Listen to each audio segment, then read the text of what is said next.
मेरा नाम इंजीनियर इरफान है और बाय प्रोफेशन इलेक्ट्रॉनिक्स इंजीनियर हूँ। मेरा जो कास्ट है वो वज़ीर है। 2010 में रोड एक्सीडेंट हुआ था, एकदम व्हीलचेयर पर आना और ये लाइफ गुजारना थोड़ा मुश्किल था। लेकिन एक इस तरह चेंज चाहिए था जो कि मुझे स्पोर्ट्स के थ्रू मिला, एक बूस्ट मिली मुझे। उससे पहले थोड़ा सा लाइफ गुजारना मुश्किल था व्हीलचेयर पर, लेकिन जब स्पोर्ट्स गेम स्टार्ट की तो उससे ये हुआ कि कम से कम जो कॉन्फिडेंस लेवल है वो बूस्ट हुआ। और उसके साथ साथ हमारी इंटरेक्शन मुख्तलिफ पर्सन और डिसेबिलिटीज़ के साथ होनी शुरू हो गई और उनके इश्यूज़ भी आते थे और आपस में हम लोग डिस्कस भी करते रहते थे।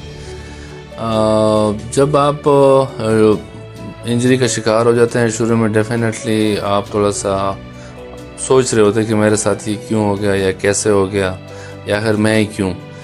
तो उसके जवाब जब आपको मिलना शुरू हो जाए और आप इसके सर्च करना शुरू कर देते हैं, शुरू में बहुत ज़्यादा डिसहार्ट होता बंदा क्योंकि कुछ कर नहीं सकता। आप एक जंपिंग लाइफ गुजार रहे होते हो और एकदम व्हीलचेयर पर आ जाते हो। यानी अगर मैं शॉर्ट से बात करूं कि एक ऐश व इशरत की ज़िंदगी आप गुजार रहे हो और फिर आप इस लेवल पे आ जाते हो कि लोग आपको तर्स की निगाह से देखना शुरू कर दें, या आप ये है कि आप लाइफ को देख रहे हो इस एंगल से, लाइन ऑफ साइट के एंगल से, और फिर एकदम आप व्हीलचेयर पर आ जाते हो तो लोग आपको फिर नीचे उसके एंगल से देते हैं। तो ये काफ़ी डिफ़िकल्टीज थी, लेकिन फिर बंदे की बात उधर ही आती है कि अपने पर्सनालिटी के ऊपर आती है कि आप किस चीज़ को पॉजिटिव लेते हैं और किस चीज़ को आप नेगेटिव लेते हैं। तो हमने इसको एक अपॉर्चुनिटी समझा कि अल्लाह ने हमें एक अपॉर्चुनिटी दी है, एक नई लाइफ दी है, और अब हम हर साल जिस दिन हमारी इंजरी होती है उसको हम एज ए रीबर्थ डे भी सेलिब्रेट करते हैं। पहली जो मेरी ज़िंदगी थी वो यूज़लेस थी और अभी यूज़फुल है। तो इससे ही बंदा अंदाज़ा लगा ले कि यूज़लेस किस तरह थी कि उस टाइम हमारे कोई एम, ऑब्जेक्टिव, कोई आइडियल कुछ भी नहीं था। तो अभी कुछ मकसद बन गया लाइफ का कि भाई मैंने कुछ करना है, किसी की हेल्प करनी है, इन लोगों की जो मेरी तरह और कम्युनिटी है उन लोगों की हेल्प करनी है, उनको इम्प्रूव करना है। तो अभी ज़िंदगी का कुछ मकसद मिला है और पता भी चल गया कि मैं व्हीलचेयर पर क्यों आया हूँ। 2013 में गेम्स मैंने स्टार्ट की, लॉन्ग टेनिस। 2014 में नेशनल पैरालंपिक्स गेम हुई हमारी थ्रू पूरे पाकिस्तान में, जिसमें मैंने गोल्ड हासिल किया। और फिर एशियन के लिए हम एशियन गेम्स थी कोरिया, उसके लिए गए, पाकिस्तान की नुमाइंदगी की, पाकिस्तान का फ्लैग वहाँ पे उठाया।